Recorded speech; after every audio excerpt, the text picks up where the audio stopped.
Bem-vindos ao nosso podcast diário.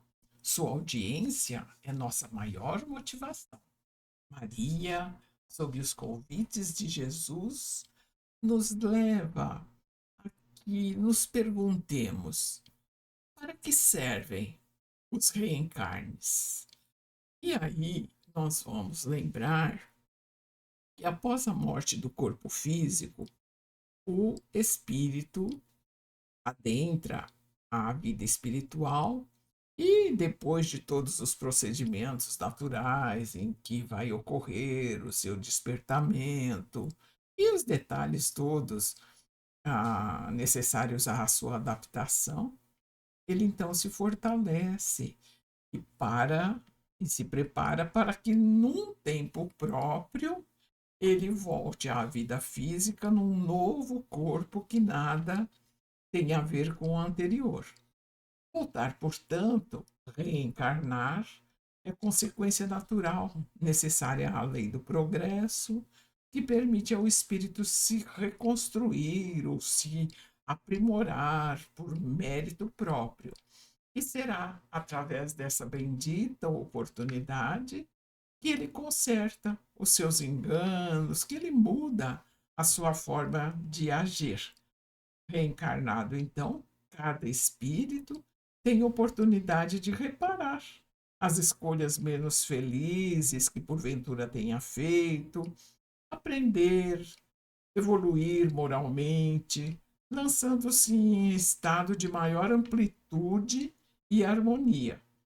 E virá exatamente com tarefas, nas quais a forma como ele conviver com aqueles detalhes da existência, ele provará a si mesmo, pela forma diferente de agir, que se venceu, que está diferente.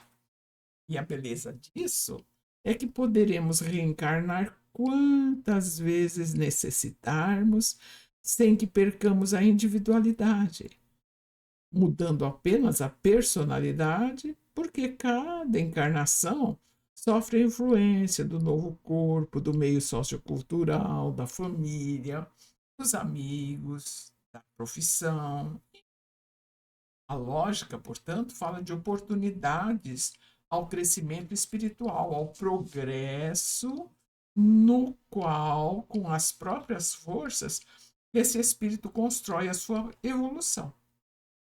Então, entendida dessa forma, um reencarne deixa de ser encarado, como muitas pessoas o fazem, como castigo. E ele passa a se apresentar como uma expressão do amor, da sabedoria e justiça divina, que permite a seus filhos andarem com as próprias pernas, sem privilégios, colhendo experiências que permitirão o aperfeiçoamento pelos próprios méritos. E aí surge uma pergunta: é comum o espírito, quando na erraticidade, quando está se preparando para um novo reencarne, sentir algum receio, medo de reencarnar? Sim, é normal isso. E o reencarne é, assim como a morte, uma passagem radical.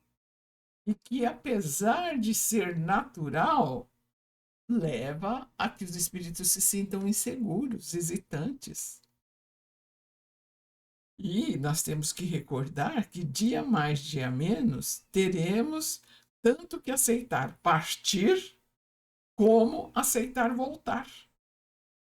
E o livre-arbítrio, no caso da volta, vai ser respeitado, a não ser que haja aquelas situações tão terríveis em que tenhamos que vir numa compulsória. Mas nós estamos estudando uma tese, né?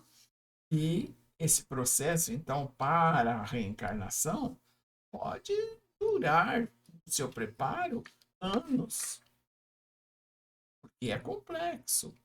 Então, a realidade, as necessidades de um espírito, há uma comparação muito interessante e que é feita com o tamanho de um elefante. A analogia é a seguinte: a reencarnação seria a tentativa de fazer um elefante entrar numa caixa de fósforos. A caixa de fósforos seria o corpo físico e o campo magnético que o envolve. A caixa só pode receber partes do elefante. A maior parte dele vai ficar para fora. Uma vez que o elefante seria o espírito com milhões de anos de experiências e necessidades, que a cada reencarne vai se despojando dos detalhes que não mais lhe servem, até que um dia ele caiba inteiro na caixa de fósforos. Então, cada reencarne, e isso que é muito importante, traz apenas, embora muitas pessoas achem, ai, minha vida é tão difícil, mas não. Cada reencarne traz apenas o suportável no atual estágio das forças de cada espírito. Suas necessidades são muitas, porém tão importantes como elas é avaliar-se a capacidade que aquele espírito tem, de modo que só caberá na caixa de fósforos apenas objetivos restritos, uma vez que não há capacidade para mudar, evoluir tudo de uma só vez. Constarão aí apenas prioridades.